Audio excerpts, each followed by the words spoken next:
If you have already changed the spark plugs and ignition coils, but the engine is still misfiring, it means the issue is coming from somewhere else. Here is what you can do next to fix it. A fuel injector is responsible for spraying fuel into the engine at the right time and in the right amount. If the injector becomes dirty or stops working properly, it can affect how the engine runs.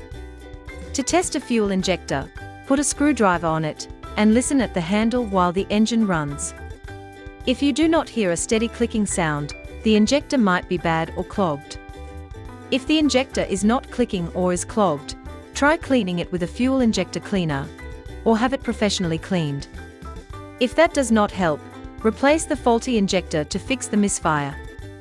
Misfire can be caused by a vacuum leak, which lets extra air into the engine and disrupts the fuel mixture.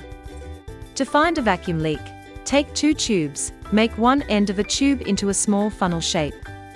Place the funnel near your ear, and use the other tube to move around the vacuum hoses and fittings.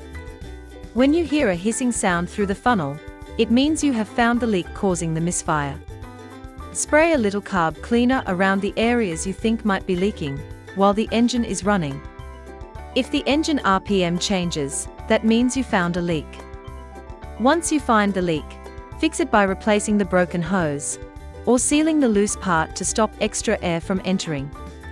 A dirty or clogged air filter can block airflow, stopping the engine from getting enough air for proper combustion.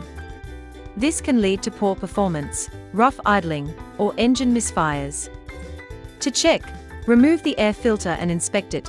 If it is full of dirt or debris, clean it if reusable, or replace it with a new one.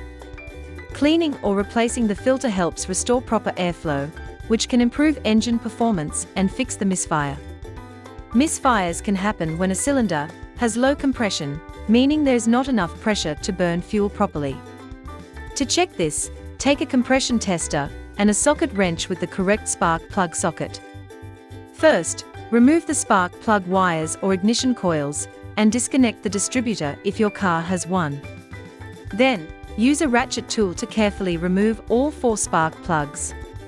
Once all plugs are out, take the compression tester and screw it into the first spark plug hole. Hold the gauge and crank the engine a few times. Watch the gauge and note the reading. Repeat this process for each cylinder. After testing all of them, compare the readings. All cylinders should have similar compression. If one is much lower than the others, that cylinder may be causing the misfire. By following these steps, you can fix the problem and keep your car safe on the road.